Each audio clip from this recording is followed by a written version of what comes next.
Patroli skala besar digelar di ibu kota sejak Minggu malam untuk memastikan keamanan pasca aksi massa. Patroli tidak hanya dijalankan Polda Metro Jaya, tapi juga diikuti 13 Polres wilayah hukum Polda Metro Jaya. Patroli skala besar juga melibatkan personil Tentara Nasional Indonesia (TNI). Instruksi ini atas arahan Kapolri Jenderal Listio Sigit Prabowo yang mendapat mandat langsung dari Presiden Prabowo Subianto. Patroli itu dimulai dari Monumen Nasional di Jakarta Pusat dan menyusuri wilayah-wilayah yang merupakan titik aksi unjuk rasa mulai dari Semanggi, Senayan hingga sekitarnya. Atas perintah Bapak Kapolri yang malam ini dan tadi siang kami melaksanakan patroli skala besar, ya, yang dimulai kalau tadi siang itu dimulai di kawasan Monas, ya, dan patroli yang kami laksanakan ini untuk menegaskan komitmen kami Polda Metro Jaya untuk senantiasa, ya, berupaya semaksimal mungkin memberikan perlindungan dan rasa aman kepada masyarakat. Selain itu, perlu kami sampaikan seluruh Polres dan Polsek di 13 wilayah hukum Polda Metro Jaya juga melaksanakan kegiatan yang sama, ya, melaksanakan patroli skala besar. Perlu kami sampaikan juga, apabila nanti ditemukan ada pihak-pihak melakukan tindakan anarkis, maka kami akan mengambil tindakan dan langkah yang tegas, terukur, dan sesuai dengan SOP yang berlaku. Pola patroli dilakukan setiap 2 hingga 3 jam sekali dengan rute yang berganti-ganti agar kehadiran aparat tidak mudah diprediksi dan memberi efek pengawasan lebih kuat. Selain itu, Polri juga telah menetapkan penguatan pengamanan seluruh markas dan asrama polisi. Lantas sampai kapan patroli akan dilaksanakan dan di mana saja? Lalu bagaimana hasil dari patroli skala besar ini?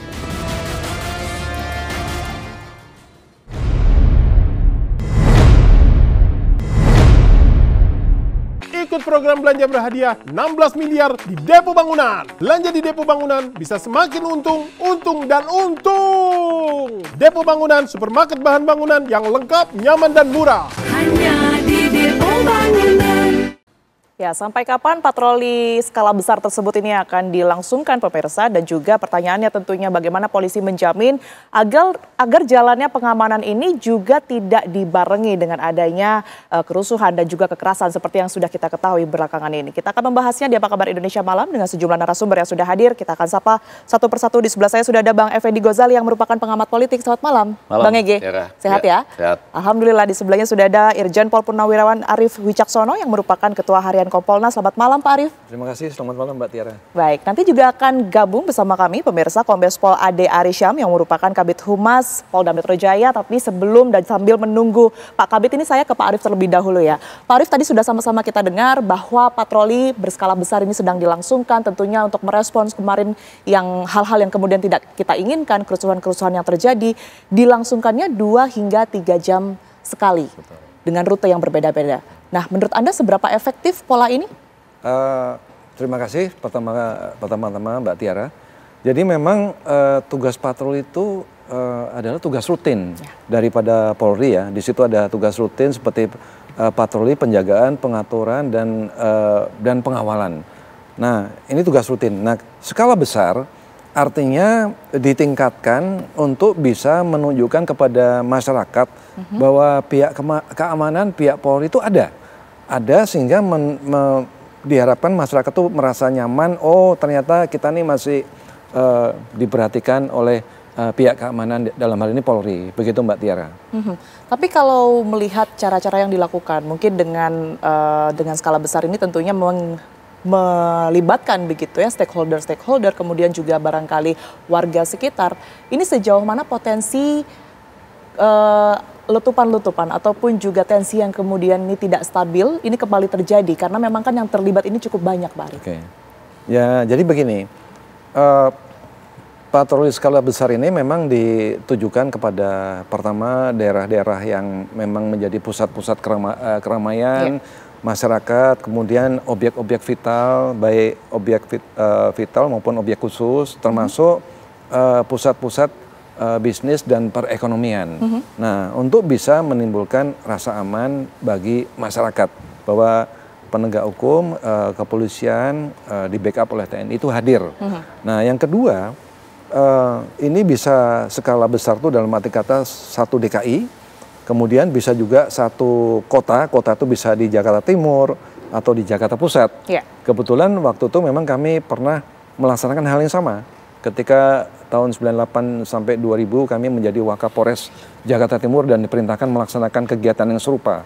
Jadi pasca daripada keributan yang kemarin terjadi dari 25 sampai 28, 29, 30 itu, ini untuk bisa mengembalikan kepercayaan masyarakat terhadap pemerintahan, terhadap kepolisian, bahwa masih ada pelindungan dari pemerintah kepada warga negara Republik Indonesia. Begitu Mbak Tiara. Baik, untuk mengembalikan kepercayaan dari masyarakat. Tapi kalau tadi Pak Arief menyebutkan bahwa sebenarnya patroli ini adalah tugas utama juga yang harus dilakukan oleh anggota Polri begitu ya.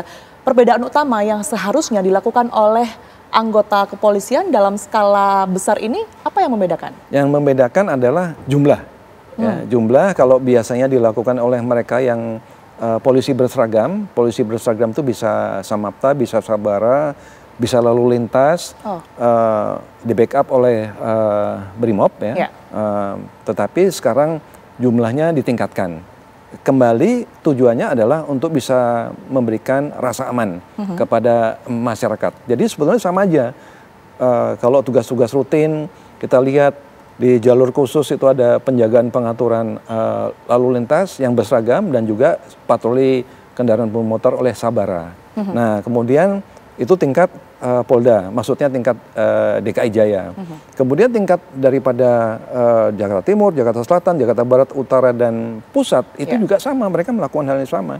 Cuma sekarang ini ditingkatkan, itu tadi, supaya kehadiran itu lebih terasa. Oh, ternyata dari pihak pemerintah memperhatikan masyarakat untuk bisa memberikan perlindungan, pelayanan, dan pengayoman masyarakat. Itu tujuan utama, Pak. Baik, saya bergeser ke Bang Ege. Bang Ege, Anda sendiri membaca situasi belakangan ini termasuk juga keributan-keributan yang kemarin ini seperti apa dan juga instruksi dari Presiden secara langsung ya Bang ya untuk TNI Polri ini melangsungkan operasi berskala besar begitu, patroli. Ya, pertama-tama ini baru pertama kali saya tampil lagi di televisi di tengah peristiwa 28 Agustus dan lain-lain. Tentu tetap saja duka cita dan dukungan buat Afan, Reza, dan seluruh teman-teman di Makassar ya, dan kemudian pihak-pihak yang menjadi korban langsung atau tidak langsung. Nah, menjawab ke pertanyaan Tiara tadi, saya mau agak langsung dan lugas saja supaya definisinya jernih gitu ya. Jadi menurut saya skala besar dari patroli ini dilakukan setiap berapa? 3 jam? 3 jam. Nggak apa-apa. Saya rasa rakyat senang-senang aja. Anda berskala besar, skala menengah, melakukan patroli. Kita ruginya apa? Malah aman kalau di tempat kita misalnya langsung lewat polisi, ya 2-3 jam, skalanya menengah atau sampai besar, nggak ada masalah. Selama tujuannya untuk menjaga keamanan bersama-sama ya. Yang tidak boleh itu adalah kekerasan yang dilakukan, jangankan skala besar, skala kecil sama skala menengah saja nggak boleh gitu. Itu yang harus digarisbawahi. Itu saya garisbawahi, betul ya Pak Arief ya. Betul. Jadi bahwa ada melakukan pengamanan dalam skala besar, kita welcome aja. Silakan. Betul. Mau berapa? Sejam sekali lewat. Nggak apa-apa, asal jangan bikin macet juga gitu ya. Tapi sejam sekali Anda lewat, lalu memberikan ujungnya itu, resultantenya itu adalah rasa aman masyarakat. Kan betul. Karena saya mau melihatnya dari dua sisi. Sisi pertama, betul, ketika ada kekerasan ya, mohon maaf nanti kan Kompolnas nih ya yang melakukan masukan, penelitian, dan ditambah lagi misalnya dengan ada kekhawatiran ini menuju darurat militer, ditambah lagi dengan terlalu banyak misalnya ada kekerasan sampai tadi malam, tentu kita harus catat masih ada tembakan gas air mata dan lain-lain lah ya. Jadi itu di satu sisi ada kekhawatiran supaya jangan ada darurat militer dan juga jangan ada keterlibatan militer terlalu dalam. Tapi pada sisi lain, nah ini saya mau terus terang juga, tidak sedikit juga masukan yang kita terima, ayo dong supaya polisi dan militer mengamankan lokasi-lokasi tertentu di masyarakat. Ini saya terus terang, dua-duanya ini ada. Dua-duanya ini ada permintaan melalui WA segala macam itu supaya ada dong polisi dan tentara di tempat-tempat ini. Karena kata mereka, rumah menteri aja bisa seperti itu gitu, apalagi rumah kami gitu ya. Dan pada sisi lain kita banyak yang khawatir, wah nanti mengarah ke darurat militer enggak? Mereka merasa terintimidasi dengan begitu, itu tidak lebih cepat lagi melakukan kekerasan. Tapi kalau saya, karena ini ya jernih di TV One, terima kasih karena TV One selalu memilih untuk menyejukkan suasana, maka saya clear ingin mengatakan patroli skala apapun, bahkan besar, mau setiap sejam sekali, asal itu memberi ujungnya itu rasa aman pada masyarakat, kita kan nggak apa-apa dong. Misalnya Anda nih di kompleks Anda, saya di kompleks saya Pinang Ranti, Jakarta Timur itu. Terus polisi lewat bersama-sama ya, 1 jam sekali. Saya nggak tahu skala besar tuh berapa gitu ya. Atau sekarang 3 jam sekali. 3 jam sekali. Ya itu kan kita selama tidak ada interaksi yang merugikan warga gitu ya, tidak ada intimidasi dan segala macam, kita senang dong. Justru mereka yang punya niat melakukan hal-hal tertentu menjadi tidak nyaman dengan itu. Kalau warga nyaman-nyaman saja. Karena sekali lagi di tengah kekhawatiran kita terhadap tindakan kekerasan yang mungkin berlebih, di tengah kekhawatiran kita terhadap misalnya ada darurat militer, kan ada bayangan seperti itu. Tapi di sisi lain banyak sekali warga yang mengatakan, ayo dong, kami bagaimana? Jadi Anda sendiri membaca secara psikologi warga ini setelah adanya kejadian kemarin ini seperti apa, Bang? Justru mereka merasa amankah atau sebaliknya merasa terintimidasi dan butuh pengamanan itu tadi? Kalau mau jujur dari kalangan masyarakat biasa, itu saya mendengarkan bahwa mereka merasa, oh ini sudah lebih baik, lebih aman karena ada semacam patroli-patroli tadi. Ya, itu jujur aja. Nah, Anda silakan cek ya kalau Anda melakukan riset dengan cara-cara metode yang benar, hasilnya begitu. Tapi tentu kita hargai juga suara-suara yang ingin mengatakan, loh kok masih ada tembakan gas air mata di suatu tempat misalnya. Nanti Kompolnas kan yang akan menyelidiki itu. Tapi secara umum kedua kekhawatiran ini kekhawatiran di sisi satu ini ada. Tapi saya kalau mau jujur dan clear, saya ingin mengatakan kalau masyarakat biasa gembira saja dengan patroli ini. Ya, sejauh tidak menimbulkan kemudian ini mulai mengancam kita sampai hal-hal tertentu diselidiki, kan belum kita dengar itu. Ya kan? Tapi kalau cuma patroli dalam jumlah besar dan agak sering, ya saya kalau bisa ya sering-seringlah patroli, nggak apa-apa gitu. Tapi bagaimana kemudian dari pihak Kompolnas dan juga nantinya kita akan tunggu sama-sama ya respon dari Pak Kabid ini untuk melangsungkan adanya patroli ini seperti yang tadi sudah disinggung oleh Bang Ege dengan cara yang baik, menghindari kekerasan begitu, bahkan meminimalisasi tembakan gas air mata yang kemudian ini sudah banyak sekali dikenal oleh masyarakat sebagai solusi dari pihak kepolisian begitu. Nanti boleh dijawab Pak Arief, dan kami akan jeda terlebih dahulu. Pemirsa, Apa Kabar Indonesia Malam akan kembali untuk Anda sesaat lagi. Saya akan langsung mengarah ke Pak Arief. Pak Arief, tadi sudah disinggung ya, sebenarnya patroli ini sudah dilangsungkan dengan tepat dan juga dinantikan oleh warga untuk meningkatkan rasa keamanan, tetapi juga tentunya ada kekhawatiran bagaimana kalau nantinya juga ada kekerasan-kekerasan yang kemudian ini bisa timbul atau penggunaan gas air mata yang saat ini tengah disoroti. Anda melihat ini bagaimana dan sejauh apa sebenarnya pihak kepolisian ini bisa melakukan patroli dengan cara-cara humanis sebenarnya? Ya, sebetulnya di pihak kepolisian itu sendiri, itu mereka punya protap atau prosedur tetap atau SOP, Standard Operation Procedure. Jadi disesuaikan dengan eskalasi kegiatan-kegiatan masyarakat. Nah, kalau kami melihat dengan adanya patroli, kehadiran daripada petugas, apalagi dengan mungkin bisa dibilang show of force, itu pasti akan menimbulkan efek deterrent. Masyarakat pasti akan mengurungkan niatnya. Itulah sebabnya arah-arah patroli, tujuan-tujuan mana yang dipatroli itu harus didukung dengan data daripada perkiraan intelijen dari pihak kepolisian itu sendiri.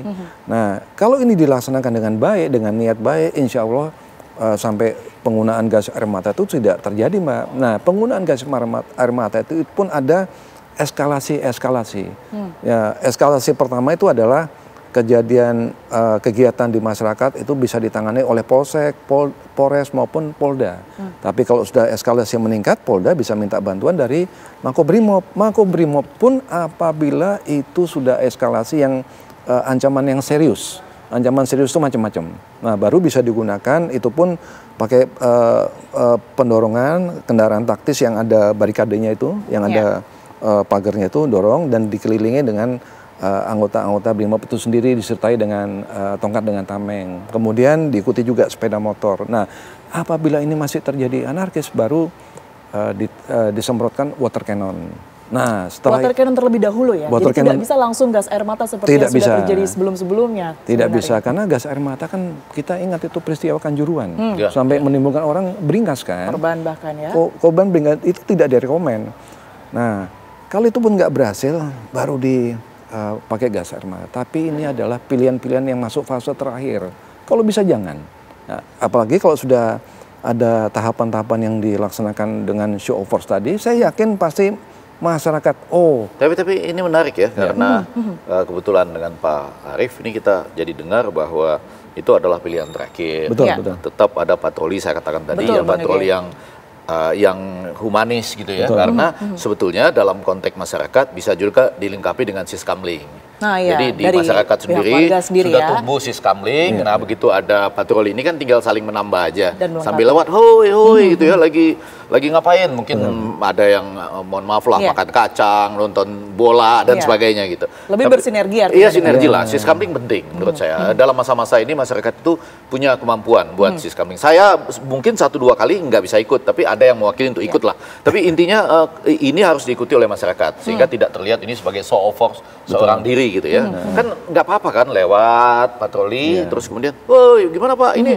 di sini aman? Wah kita lagi nonton bola nih Pak. Ada Liverpool lawan apa misalnya gitu ya, atau siapalah yang main bola gitu. Tapi menjadi menarik tadi pertanyaannya ini nih Tiara, bagaimana saya membayangkan di kampus, yaitu Nah, yang itu, kebetulan yang saat ini ada, sedang terus ada disoroti juga gas ya. air mata. Bapak tadi bilang itu usaha paling terakhir ya. Betul, betul. Maksud saya kan kalau dengan kemampuan teknologi dan intelijen yang cukup Iya. baik, kan cukup dipantau jauh dari Betul. kampus gitu. Benar, benar. Dipantau Betul, jauh saja karena dari memang kampus. ada area-area tertentu ya, Ya, yang kemudian ini enggak ya. Maksud seharusnya saya ini kan dilakukan kita tindakan sedang represif. sama-sama Betul. menahan diri. Iya. Nah, ini dijaga saja dari jauh. Kalau dikhawatirkan perusuh masuk misalnya betul, atau ada berlindung di situ, hal-hal yang kurang tidak lebih kan itu bertanggung kita jawab. baca di media. Tapi kan dalam konteks jurnalisme damai yang mau kita katakan, kan bisa cukup jauh dari situ, dijaga aja gitu. Anda sendiri melihat hal ini seperti apa Pak Arief? Ada Nah, mau nanya loh, ini murni nanya loh kita ini. ya. Penggunaan Jadi hal-hal untuk- yang kemudian di luar batas ya dilihat oleh masyarakat. Betul. Untuk kampus ini sebetulnya yang paling penting untuk dikedepankan itu adalah komunikasi. Komunikasi dari pihak satuan polisi itu sendiri, Polri itu sendiri, ada negosiator ngomong kepada Korlap yang dituakan di mahasiswa. Seperti yang kami lakukan dulu dengan mahasiswa UKI Cawang dengan juga IKIP Rawamangun. Nah, syukur-syukur ada pihak petinggi daripada kayak rektor, pembantu dekan. Kami komunikasi, izin Pak Polisi bagaimana sebaiknya Pak, Bapak tolong supaya menenangkan, bagi-bagi tugas. Kita komunikasi. Kalau komunikasi itu begini, kalau misalkan pihak keamanan atau polisi datang ke kampus, jadi mereka itu kita tanya apa mereka punya tuntutan. Kita juga polisi juga begitu, boleh nggak kita Ada dialog berikan terlebih saran? dahulu artinya ya. Dialog Mbak, jangan tahu-tahu pakai tindakan-tindakan yang itu tadi, itu nanti akan menimbulkan suatu dampak negatif. Ini kalau pendapat saya loh ya, Betul, karena Pak Arief. saya berani ngomong begini karena ini sudah saya alami langsung, saya kendalikan langsung 2 tahun Mbak, tahun 98 sampai tahun 2000 di daerah Jakarta Timur tempatnya Bang. Oh iya, saya. Tapi maksud kita tadi kan situasi pelan-pelan agak membaik ya. Nah kemudian tiba-tiba ada itu gitu, yang mudah-mudahan nggak ada lagi. Kalau komunikasi, saya rasa masalah komunikasi menjadi penting di sini ya, bukan karena kami orang komunikasi, tapi maksud saya itu kalau jaraknya 100 meter, lalu ada yang berkomunikasi di dalam, yang di luar lebih menjaga supaya jangan terjadi itu tadi ya yang dikhawatirkan. Itu seandainya dialog bisa diciptakan begitu ya Bang Egy. Tapi kan nggak jarang juga Pak, ini susah sekali pihak-pihak tertentu untuk kemudian dikendalikan, dialog tersebut ini tidak bisa terjadi. Bahkan ada situasi-situasi yang sudah terlanjur ricuh, misalnya SOP yang kemudian harus dilakukan oleh pihak kepolisian. Ini tahapannya seperti apa? Nah sebelum saya jawab itu, saya mau memberikan atensi yang dibilang Bang Effendi tadi, masalah siskamling tadi. Sebetulnya dalam situasi normal ini sudah dilakukan. Ada Babin Kaptimas, kerjasama di lapangan dengan Babinsa, ya kan. Kemudian yang kedua, mohon maaf ini Mbak Tiara, Mas Effendi, dalam situasi tertentu kan di masing-masing Polres, Polda itu kan ada namanya Dirbimas, ada Kasat Bimas. Jadi itu nanti digilir si PJU di Polres maupun di Polda itu mengambil apel bendera hari Senin. Nah pada saat itulah, pada saat penaikan bendera, pada saat itulah dikasih kesempatan untuk memberikan pesan-pesan Kaptimas, ya kan. Itu saya sependapat Saya sih nggak terlalu banyak ikut soal babinsa, tapi menurut saya masyarakat sipil itu punya kemampuan sendiri ya untuk melakukan melindungi wilayahnya juga ya, wilayahnya sama-sama gitu, nanti ada gilirannya ya kan. Karena kalau kebetulan ada patroli ini itu saling sinergi. Selama sama-sama memang kan pasti warga itu civil society ingin melindungi semua yang ada di situ. Ya kan teman-teman polisi kalau betul niatnya itu kan untuk meningkatkan kepercayaan tentang keamanan. Ya, kalau yang lain-lain saya nggak terlalu paham tuh soal Babinsa dan Jadi sebagainya. penting ya artinya adanya pengamanan di wilayah kita sendiri masing-masing, dari yang terkecil rumah pribadi misalnya dengan adanya Babin Kantipnas itu tadi dan juga Siskamling. Pertanyaannya kembali lagi, ini bagaimana kemudian ini bisa tertangani dengan baik oleh pihak kepolisian dengan adanya SOP mungkin atau tahapan yang harus dilakukan pihak kepolisian jika memang situasinya sudah tidak terkendali? Iya. Saya ceritakan masalah tahapan ya dari awal ya. Yang pertama itu adalah, mohon maaf nih Mbak Tiara, Mas Effendi, itu ada namanya Undang-Undang Kemerdekaan Menyampaikan Pendapat di Muka Umum 998. Jadi si Korlap itu akan membuat surat pemberitahuan kepada Polda, Polres setempat ya kan, titik kumpul, jumlahnya berapa, kendaraan apa, terus tujuannya kemana, dan apa yang dituntut. Kemudian nanti polisi akan menyiapkan perkiraan perkiraan cepat oleh intelijen.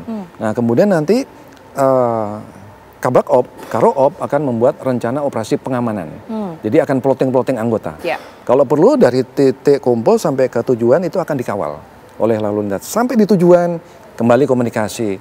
Negosiator akan menawarkan kepada si perwakilan yang unjuk rasa tadi, disampaikan ke dalam apakah mereka mau menemui atau mereka akan keluar menemui. Itu bagus, minimal mendengarkan. Nah kalau itu pun masih belum terurai, mereka masih berkeras, sudah mulai merusak-rusak, nah diberlakukanlah yang dinamakan SOP masalah penggunaan kekuatan, diatur dalam Peraturan Kapolri nomor 1 tahun 2009 tentang penggunaan kekuatan. Dari kekerasan lunak, bahasanya begitu, dari kekerasan keras, kemudian dari yang namanya mengatakan atas undang-undang tidak boleh masuk gitu kan, tidak boleh melangkah lebih jauh. Kemudian yang keempat, pakai penggunaan misalkan peluru hampa, ya kan, sampai peluru karet. Itu pun nanti akan dilepaskan ke arah yang tidak mematikan. Nah, karena diharapkan itu sudah bubar, tetapi ini diharapkan jangan sampai ke situ.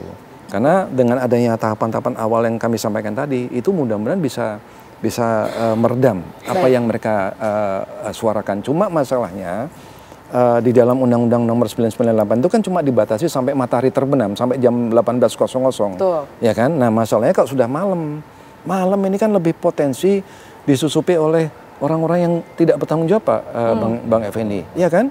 Nah ini lebih susah, sehingga kalau nanti misalkan terjadi tindakan anarkis itu seperti kayak pembakaran, kayak penjarahan, itu sudah beda. Itu sudah melanggar aturan pidana. Jadi polisi harus bertindak lebih keras lagi dengan adanya yang tadi Anda sebutkan, misalnya contohnya pembakaran ban dan juga masyarakat yang sudah berlaku anarkistis. Kalau pembakaran ban masih bisa dimengerti, Mbak, karena polisi pun satuan Dalmas, pengendali massa itu pun dia punya dilengkapi dengan alat pemadam kebakaran, bisa dihabiskan. Yang saya maksud dengan pembakaran fasilitas umum. Sudah mulai merusak. Ini kan gitu kasihan, ya, kasihan kepada masyarakat yang lain. Mbak Tiara ke sini juga susah, mau naik Transjakarta, mau naik LRT, mau naik MRT kan. Jadi merusak fasilitas umum. Kemudian yang kedua, menimbulkan ketakutan di tengah masyarakat. Masyarakat takut beraktivitas. Coba Mbak lihat kemarin, harga kebutuhan ekonomi beras melonjak sampai berapa kali lipat, kan kasihan. Itulah sebabnya kemarin kami salut dengan Bapak Presiden memanggil Panglima TNI dengan Kapolri, mengambil instruksi tegas kan. Nah, itu yang sekarang diterjemahkan. Jadi mudah-mudahan masa-masa ini itu bisa membuat cooling down kepada situasi, masyarakat juga bisa paham terhadap bahwa pemerintah hadir, negara hadir. Mudah-mudahan itu yang kita harapkan. Saya ke Bang Ege. Bang Ege, kalau kita lihat media sosial saat ini sudah banyak postingan yang menuliskan warga, jaga warga. Ini sebenarnya kalau Anda lihat sebagai bentuk dukungan atau justru kritik Saya lebih ingin melihatnya sebagai bentuk dukungan. Saya mau mengatakan gini, kita sedang mungkin ada awkwardnya ya, ada canggung-canggungnya karena kalau kita mengacu ke 1998 kan belum ada media sosial seperti saat ini. Kita dulu ikut terlibat lah banyak ya, ada Fazlur Rahman, Rama Pratama dan ya Ray Rangkuti dan lain semuanya itulah. Kan kita bergerak tidak kemudian diwarnai dengan kalau seperti sekarang orang bergerak lalu bikin live ya, bikin macam-macam barangkali. Saya nggak tahu, tentu saya belajar macam-macam teori, belajar algoritma, media baru di tengah riot, demo, kerusuhan dan lain-lain itu. Kadang-kadang kita sering awkward atau canggung gitu. Nah, sebelum menjawab Anda warga menjaga warga positif atau tidak. Misalnya begini, ada orang yang mencoba membuat laporan dari suatu tempat yang sedang dijarah. Betul. Aduh, napas saya tuh mungkin ilmu saya lawas, ilmu saya tua, udah nggak terpakai. Banyak orang, walaupun saya terus berusaha menikmati jurnal-jurnal internasional Communication Association, itu kan sebetulnya kurang lebih bisa disalahpahami sebagai ini sudah loh, silakan ke tempat lain. Menakutkan sebetulnya gitu. Untuk apa kita misalnya, apalagi ketika itu media arus utama ya, media mainstream gitu, itu melaporkan dari lokasi ini yang sedang dijarah gitu atau sudah selesai dijarah. Kadang-kadang kami berpikir oke, itu menyampaikan fakta, tapi bukankah pada masa-masa itu ya, sekali lagi mungkin ilmu saya keliru, ilmu saya lawas, ada orang yang ilmunya baru, saya masih tetap loh mengikuti jurnal-jurnal terbaru, tapi coba kita pikirkan lagi ya, apa ini akibatnya dalam konteks jurnalisme damai yang jauh lebih penting. Nah, balik kepada Anda, saya sekarang berterima kasih kepada semua yang mulai menyampaikan pesan warga jaga warga gitu. Ini berarti juga sama dengan warga jaga warga, jangan juga terjadi kekerasan oleh pihak lain terhadap warga gitu ya. Jadi saya ingin mengatakan begini, harus jujur juga kita, ini Bapak nih Kompolnas ya, Pak Arief, kita harus jujur juga, ada persoalan distrust, ketidakpercayaan kepada aparat keamanan. Harus kita garis bawahi gitu ya. Itu ada agak sedikit menggunung tapi pelan-pelan nanti harus diperbaiki. Jadi bisa diartikan sebagai kritik juga berarti jadi mungkin kalau kepercayaan itu ada selama ini tidak sebegitu besar. Tapi semua bekerja keras lah. Nanti pimpinan-pimpinan dari aparat keamanan juga bekerja keras untuk memperbaiki itu. Pak Prabowo juga dalam pidatonya secara tidak langsung mengatakan akan ada reformasi saya rasa di bidang itu ya. Nah, yang mau saya garis bawahi dengan warga jaga warga ini adalah muncul semacam kesadaran pada saat ini. Oh iya, ternyata kita bermedia sosial di tengah situasi yang seperti itu nggak gampang juga loh. Mungkin lebih banyak resikonya ketimbang yang kita bayangkan. Saya tuh mohon maaf sekali lagi, saya mungkin orang lawas, nggak layak, mungkin nggak punya media sosial yang hebat seperti orang-orang itu, tapi ketika ada anak-anak muda, perempuan lagi ya, ini jangan bias gender saya, lalu berbicara dengan seluruh kata-kata yang sangat kasar, sangat cepat, kami sudah nggak percaya, tangtung. Karena sudah terlanjur emosi mungkin ya Bang. Iya, tadi ya ada ketidakpercayaan, emosi. Oke lah gitu, tapi sekarang seperti yang Anda sebutkan, warga jaga warga, saya baca sebagai mari sama-sama tidak lelah kita mencintai Indonesia, tapi pada bagian lain ayo sama-sama kita jaga juga kalimat-kalimat kita di media sosial. Sekali lagi, jurnalisme damai kadang-kadang bisa berdiri di atas semua itu sambil kemudian memikirkan setelah kita posting ini apa akibatnya. Jumlah followers mungkin bertambah, kemudian Anda seperti mendapat positioning baru gitu. Tapi lebih daripada itu menurut saya ya, akan ada suatu masa nanti di mana itu dipotret ya sebagai sesuatu yang mungkin perlu kita kita coba tinggalkan. Karena kita evaluasi sekali lagi, warga jaga warga menurut saya luas artinya. Yang pertama sama-sama menjaga lingkungan kita ya.